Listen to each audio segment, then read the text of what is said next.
சித்துவையாரை வணங்குகிறேன். குருநாதர் ஆதித்ய குருஜி அவர்களை வணங்குகிறேன். ஆன்மீக அன்பர்கள் அனைவருக்கும் ஜோதிட ரத்னா செல்வம். இப்பொழுது பங்குனி மாத ராசி பலன்களை பற்றி பார்க்க போகிறோம். இது கடகராசிக்குள்ள பங்குனி மாத ராசி பலன்களை பற்றி பார்க்கலாம். கடகராசிக்காரர்கள் அஷ்டம சனி சக்கை பிழிந்து கொண்டிருக்கிறது. கடகராசியில் புனர்பூசம் பூசம் நட்சத்திரக்காரர்களுக்கு அஷ்டம சனியிலிருந்து இந்த வாரத்திலிருந்து விடுபட போகிறீர்கள். ஆயில்யம் நட்சத்திரக்காரர்களுக்கு சனியின் வேலை இனி தொடங்கப் போகிறது. இது போன்ற பயமுறுத்தக்கூடிய ஜோதிடர்கள் செயல்களை நீங்கள் நம்ப வேண்டாம். உற்ற நண்பன் யார், தங்களுக்கு யார் உதவுவார்கள் போன்ற அறிமுகங்கள் உங்களுக்கு அறிமுகப்படுத்தப்படும்.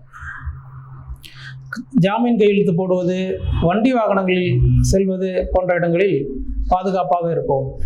புதிதாக தொழில் தொடங்குவது, வேலையில் மாற்றம், சம்பள உயர்வு என்று அதிக ஆசைப்படும் அனைவருக்கும் இந்த அஷ்டம சனி நஷ்டத்தையே கொடுக்கிறது. பேராசைப்படாத யாரையும் அஷ்டம சனி ஒன்றும் செய்வதில்லை. அஷ்டம சனி என்றாலே பயந்து கொள்ள வேண்டியதில்லை.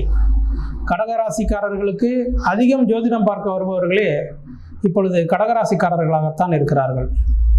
கணவன் மனைவியில் இருந்த பிரிவினைகள் ஒன்று சேருவதற்கான மாதமாக இந்த மாதம் அமையப் போகிறது. தொழிலில் புதிய தொழில்களில் யாரும் முதலீடு செய்ய வேண்டாம். தினசரி அழியக்கூடிய பால் காய்கறிகள் தொழில்களில் நீங்கள் முதலீடு செய்யலாம். புதிய தொழில்களில் அதிகமாக முதலீடு செய்வதை தவிர்ப்பது நல்லது. வெளியூர் பிரயாணங்களை குறைத்து கொள்ளுங்கள். பொது மக்களிடையே பொது வாகனங்களை பயன்படுத்திக் கொள்ளுங்கள். உடல் ஆரோக்கியத்தில் கவனத்தை கொள்ளுங்கள். உங்களது சனியின் தாக்கம் குறைவதற்கு உங்களது ராசிநாதனான சந்திர பகவானை வழிபடுங்கள்.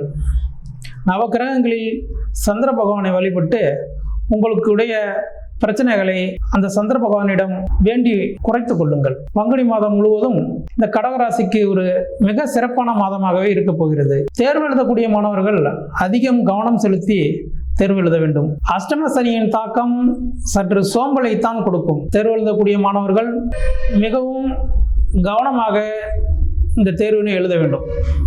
பொதுத் தேர்வு எழுதக்கூடிய மாணவர்கள், நீட் தேர்வு எழுதக்கூடிய மாணவர்கள் மிகுந்த கவனத்தோடு இந்த எக்ஸாமை எழுதுமாறு கேட்டுக்கொள்கிறோம். வாழ்த்துக்கள். நன்றாக இருப்பீர்கள்.